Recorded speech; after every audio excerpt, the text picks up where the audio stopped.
आणि बुलेटिनच्या सुरुवातीला एक मोठी बातमी आहे साताऱ्यामधून। साताऱ्यामधील आश्रमामध्ये मुलींना वेश्या व्यवसायामध्ये ढकलल्याचा प्रकार समोर आलाय।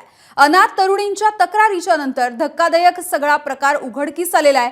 आश्रम चालक महिला आणि तिच्या प्रियकराला आता पोलिसांनी अटक केली आहे। आश्रम चालक मुलींना मारहाण करत असल्याचा सुद्धा व्हिडिओ समोर आलाय, व्हायरल झालाय।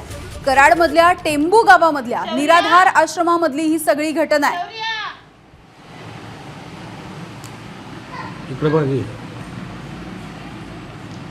तर मुलींना वेश्या व्यवसायामध्ये ढकलल्याचा हा सगळा प्रकार समोर येतोय। साताऱ्यामधली ही घटना आहे।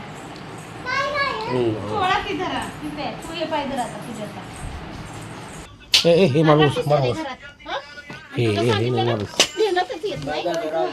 का देण्यात येत नाही तुझ्या?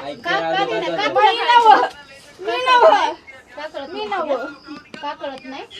सांगितलं इथं पाठीला आणलंच. आता शौर्यात गेल्या.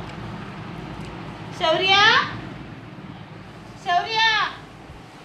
एक अनाथ आश्रम चालवणारी महिला आहे, ती अनाथ आश्रमामध्ये सहारा देण्याच्या बहाण्याने निराश्रित महिलांना त्या ठिकाणी बोलवते आणि स्वतःच्या घरी ठेवून त्यांना जबरदस्तीने ध्येय विक्री करण्यासाठी भाग पाडत आहे। त्याप्रमाणे आम्ही तक्रार नोंद केली आणि त्या दोनही आरोपींना अटक करण्यात आलेली आहे।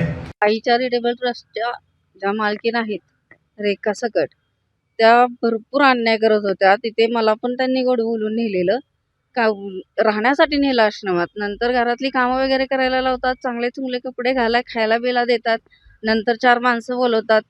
आणि अशा मीच नाही, भरपूर महिला आहेत की त्यांच्यावर अत्याचार झालाय। एबीपी माझा, उघडा डोळे बघा नीट।